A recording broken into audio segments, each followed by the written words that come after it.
mentoring champion.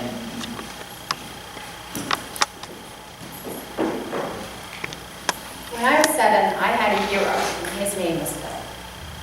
He was my uncle, and I worshipped the ground he walked on. He took me everywhere with him.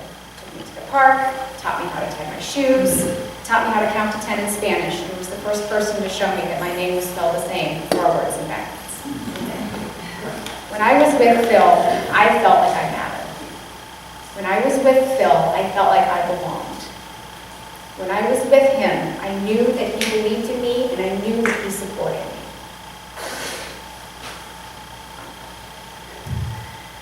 Now I know that Phil is my first mentor. I've been fortunate enough throughout my life to bump into more mentors and teachers and bosses and neighbors who've all taken that role for me. It's difficult for me to put into words how much my mentors have helped me, and I had a stable home. I grew up in a safe neighborhood. I went to a supportive school. Imagine what a mentor can do for a child who doesn't have those things. Imagine what a mentor can do for a youth who does not feel safe at home. Imagine what a mentor can do for a child who feels lost in an overcrowded classroom. Imagine what a mentor can do for someone who's being bullied or just doesn't feel like they belong. Beachbrook Mentoring brings to those kids what my uncle gave to me. Mentoring works for kids because mentoring helps give kids a safe relationship to rely on. Mentoring works for kids because it helps them feel like they belong. Mentoring works for kids because once they feel like they matter, they start to believe in themselves, and they start to think about what else they could be with their lives. Beachbrook provides mentoring in 3 counties, and right now there is a waiting list in every county that we serve. There are children waiting right now for their chance to feel important. Children like Monty and Claire. Monty was referred for mentoring by his school-based worker because she was worried about him. He was sad at home, he was sad at school, he didn't seem to have any friends. Monty lived at home with his older grandmother, and they lived in a tough neighborhood. Monty was just a little guy, and she was really afraid for him, so she didn't let him play outside.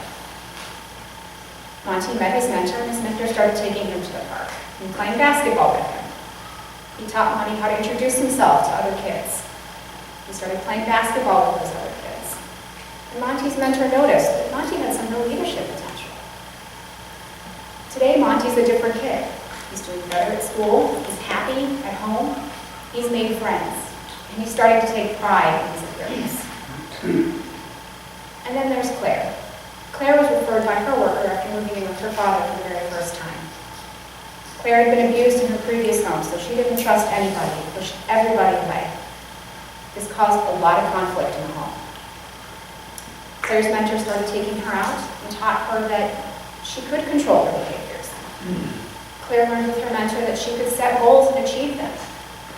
Claire learned that she could take care of her hygiene. Now, Claire's still a work in progress, but she has something now that she never had before, and that's someone that's not going to give up on her no matter how much she acts up. Monty and Claire's lives were changed forever when they met their mentors, just like mine was when I met mine. I wonder what my life would be like if I hadn't met my mentors. I wonder what I wouldn't know about myself. I wonder what I wouldn't have been brave enough to try. I wonder what the world would look like if every child